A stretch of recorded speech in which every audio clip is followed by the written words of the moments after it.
मधील किनारपट्टीवरील बंदरांमध्ये विशेष काळजी घेतली जाते। सुरक्षेच्या दृष्टीने बंदरामध्ये कोम्बिंग ऑपरेशन केले जात आहे। बोटींवरील खलाशांची कसून चौकशी सुरू आहे। रत्नागिरी, रायगड, सिंधुदुर्ग इथल्या बंदरामध्ये शोध मोहीम सुरू आहे। बंदर आणि मत्स्य व्यवसाय मंत्री नितेश राणे यांनी हे आदेश दिले आहेत। मधल्या पहलगाम इथं अतिरेक्यांनी केलेल्या भयानक हल्ल्यानंतर आता किनारपट्टीवरील बंदरामध्ये विशेष काळजी या ठिकाणी घेतली जाते आहे।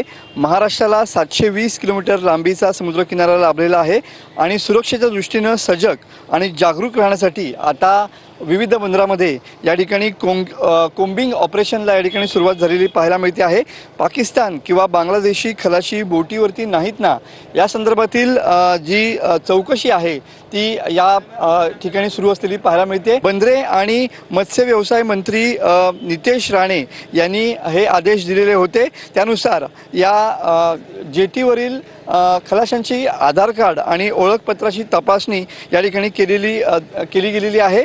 पुढचे काही दिवस अशाच पद्धतीने ही शोध मोहीम या ठिकाणी चालू राहणार आहे आणि त्याच अनुषंगाने ज्या पद्धतीने हा हल्ला झाला त्यानंतर या बोटींवरती बांगलादेशी किंवा पाकिस्तानी नागरिक नाहीत ना, या संदर्भातील आता चौकशी सुरू झालेली पाहायला मिळते। कॅमेरामन समित गजनेसह मी मनोज लेले, TV9 मराठी, रत्नागिरी।